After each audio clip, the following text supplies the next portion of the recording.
famous, world famous Alaska Highway, miles number. It's not Alaska Highway.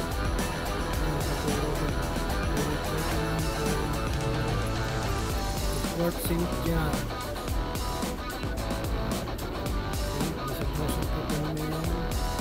Fort St. John, 97. Construction ang nangyayari dito.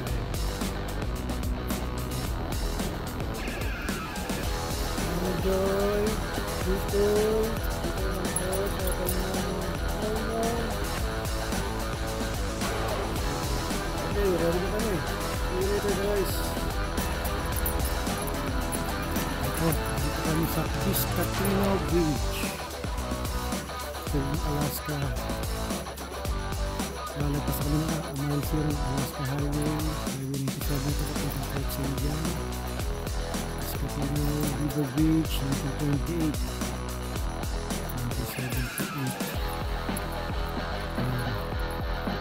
famous bridge kung napapakita Alaska Highway beach,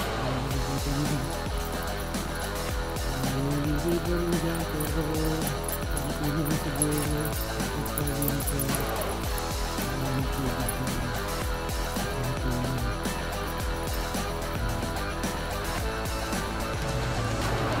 rest area gusto mag-hiking puntang Highway 97 North from Fort St. John going to Liad Heights Company.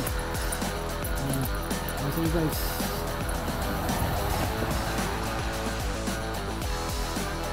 ayan, warning, steep drop off, steep drop. Pinatahan ko na ito ng likod para makita natin ngayon yung bridge, Piscatino Bridge. Ingat lang kayo dito, huwag kayo masyadong may river pa rin pero hindi parang stagnant siya. Pero pagka natunaw yung yelo niyan, pagka winter, lakas ang agos niyan. Meron tinatawag ditong Old Alaska Highway na bridge, kaso close before ng bagong Piscatino Bridge. Ayan. Ayan ang taas niya, no? Ayan. Okay guys, dito kami ngayon sa Fort St. John. Medyo lagpas lang ng konti ng Fort St. John. Isang town to nang malapit sa Fort St. John. Ayan. Meron silang playground, park. Ito yung parking lot nila. Ito yung Highway 97 South and going to North 97. Ito yung pwede kayong maligo dyan. Beach, maraming bahayan. Malimutan ko anong lake to. Mamaya makikita natin. Sige guys, mamaya naman. Kasama ko nga pala si Kikoy. Si Kikoy muna, nandun muna sa sasakyan. Mamaya na. Okay. Ayun guys, yun pala Charlie Lake. Boat launch yung kabila. Ito yung park. Yung boat launch. Ayun, isang may yellow line. Alam mo, pwede kayo maligo dyan sa red ramp nila. Yan naman, playground, parking lot, park. May flag ng Canadian at America. So, yung Charlie Lake, malaking lake rin yan. Sarap yung maligo dyan. Siniswerte, baka maraming mga duck. May mga ibon rin lumilipad. Ayan. Ang dami rin mga bahay, ano. Pagka bumili ka ng bahay dyan, mas mahal. Lalo na busy to. British Columbia, mahal ang bahay. Sa Alberta. Tapos yung tax, mortgage. Yan, flag ng Amerika, ng US at ng Canada. Ang tawag sa pagkakita. Tragedy and heroism at Charlie Lake, May 14, 1942. Siguro yung World War II to. May 14, 1942. Yan. South Charlie Lake Wetland Conservation Project. Yan, may trail pala dyan. Yan. Mahaba-habang trail yan. Maganda siguro maglakad-lakad dyan. Okay guys. Salute to all soldiers. Ito, nandito kami sa Backing Horse. Bali, ano to? Hamlet ng Backing Horse Campground. Meron silang campground dito. Yan. Picnic table, fire pit. Tapos puntahan namin yung river. May river dito. Yan. Ganda rin yung fire pit nila. Tapos may picnic table. Okay guys, punta kami sa river. Malapit na kami sa Port Nelson. Siguro mga 1.5 hour na lang. Then heading to Liard Hot Spring. Okay guys, bye. Ngayon, nandito kami sa campground ng Backing Horse River. Yung parts of the Alaska Highway. Bali, nagpasana na yung Beaton, Taylor, Charlie Lake. Ito yung Swan Lake, yung pinuntahan nila dati. Nag-camping, nag-picnic in church. Kasi ito, Beaton, Charlie Lake. Sa Beaton pala yung Charlie Lake. Then Quadacha, sabi yung Quadacha. Kailangan pong pumunta rito sa wilderness. Bali, dito kami sa Backing Horse River. Then malapit ako sa Clapet River. Going to Port Nelson. Stop by kami doon dahil mamimili si Joy dun sa thrift store. Yan, kain na rin. Tapos dito meron Flower Spring Lake, Stone Mountain. Yan, Stone Mountain, 115, Muncho Lake, maganda rin dyan. Then dito kami magkakamera sa Liard River Hot Spring. Maganda rin yung walk pa siya. Kaso medyo malayo. Tapos 97, Liard Plain closed daw. Highland River, Watson Lake, Yukon Territory. Lapit na sa Yukon Territory, Liard River. Hot Spring, British Columbia na yan. Alberta naman doon, Northwest Territory, then Yukon, papuntang Alaska. Ayan. Basahin na lang. Ayan. Pero kailangan daw rito stop and register prior to pay may result in prosecution. Hindi naman kayo pupunta kaso tignan lang natin kung ano meron dito. At may poso sila, campground fee $20. Not bad, $20 Canadian. Meron silang day use area, yan yung campground.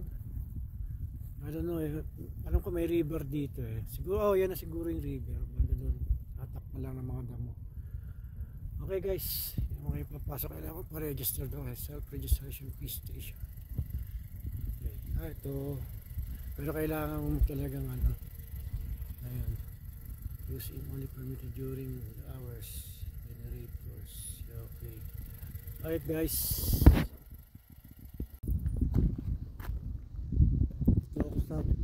nandito kami ngayon sa Port Nelson. Dito ako sa museum nila, yung Heritage Museum.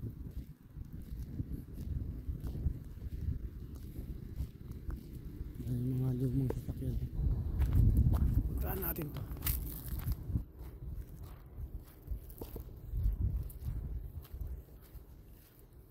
Yung Port Nelson, bali ano to, First Nation ng Port Nelson. Yung sa First Nation na mga nandito mga karamihan nakatira ng mga First Nation, yung mga Canadian na unang Canadian na yung proper na pwedeng ko sabihin. Yung mga native yun. Galing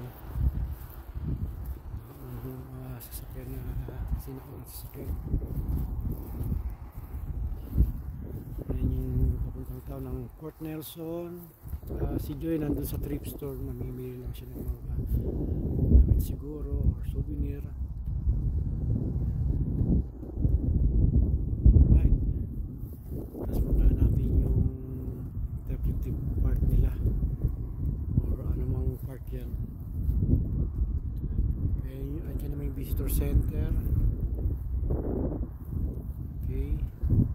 sige, hindi mo ko lang yung dalawang alaga ako doon. Sakyan, bibili ako ng magnet para mayroon naman ano rito. Bukas lang makabili ng magnet sa Port St. John. Chadwick Ram. Dito kasi po. Okay. Ano ba makikita dyan? Tingnan muna natin. Ikot muna tayo. Heritage. Welcome to Port Nelson Heritage Museum. Ang dating makina, lalaki, no?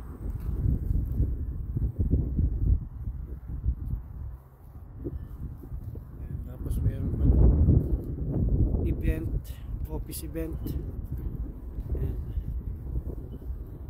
love cabin. Alaska Highway 1942-2012 17th anniversary of Nelson Heritage Museum. Slogan Division.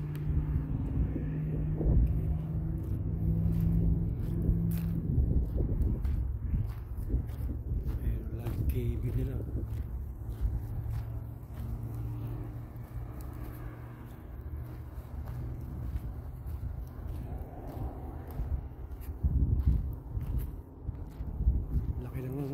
Propeller, oh. Sa aeroplano siguro to. Aeroplano yan. May picnic table. Yan.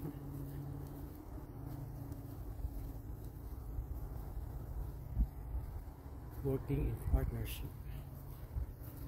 Like mga lumang equipment at sasakyan.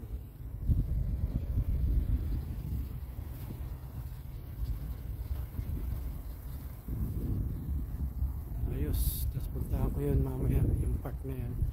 Habang hinintay ko yung tawag, medyo okay, naman ako sa museum sa loob.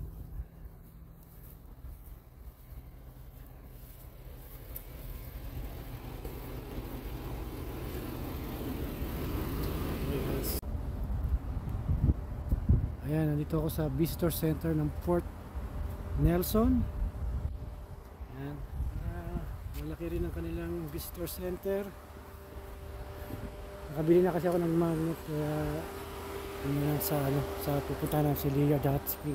Ganda ng bulok ko. Yung yung White Horse from here 10 hours pa. Kung dediretsuhin mo yung Yukon White Horse Yukon pala, Yukon territory. Tapos yung Watson Lake, ang alam ko sa Watson Lake ay yung maraming mga signage post na dinidikit yung pinoposte doon. Ano yun? Ano tawag yun? Landmark rin yun ng Yukon territory. So magandang puntahan yun, mga 6 hours kung may time. Titingnan natin at mapasyalan yung signage post. Maraming mga mga signage. Minsan nilalagay din yung mga plaka ng mga sasakyan. Maganda magka-picture doon sa Watson Lake. Okay guys, ito, dito kami sa Stone Mountain Provincial Park. Ayan. Siguro kaya tinawag na Stone kasi bato. Summit na yan. Part pa rin ng Summit Lake to eh. Medyo ingat kayo rito kasi yung road hindi masyadong maganda. Lalo na pabalik. Kasi yung pag ganun, doon lagi. Kaya nga. Kaya ang takbo lang rito 80, sometimes 50, 60, 70. Ito yung papuntang north, 97 north, pabalik naman 97 south. Yan. Papa-picture lang kami rito. Ewan ko, andito yata sa kabila yung lake or somewhere else, makikita namin sa gilid. Ayan. Ayan, river na yun. Okay, bye. Ito na guys, ito yung Summit Lake. Maganda siya. Yun ang campground dyan. Tapos may trail dyan, yung Summit Peak Trail. Emerald ang kulay niya, kulay green. May nakita ko nag-ski nag-skido yun, no? Kung makikita nyo. Yan, papuntang North 97 Highway, BC, British Columbia pa rin to. Yan, ganda ng kulay niya. Summit Lake. Okay guys,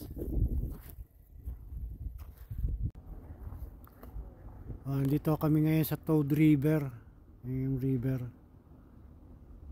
mile 422. Ayan, Toad River Lodge. Ayan, mura yung cabin dito, may gasolinahan.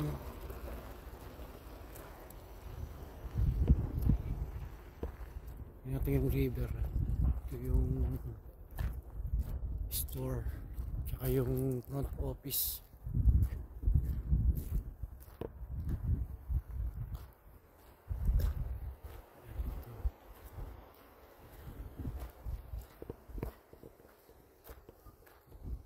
Ganda rin, no? Masarap mag swimming. Landscape niya maganda.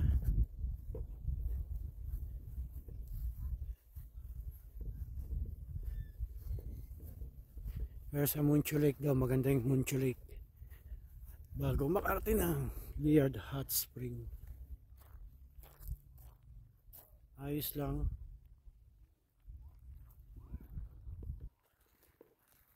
Okay guys, ito Muncho Lake Campground to eh. Basahin nyo lang yung mga yung campground. No day use camping only.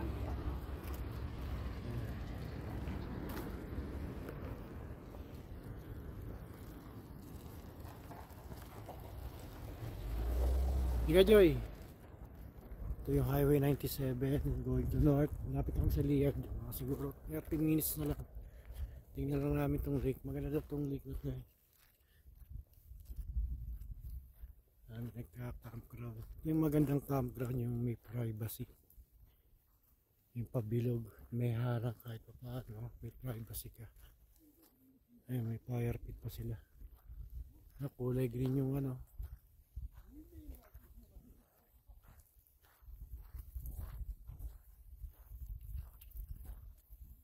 Emerald yung ano niya, emerald green.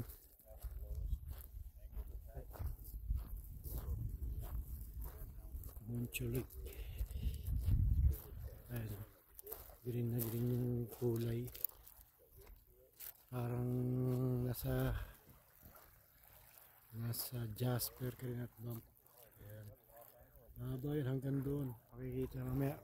Bibidyoan pa namin. Ayan. Maganda rin yung mga mountains. So, focus natin yung mountain. Ayan.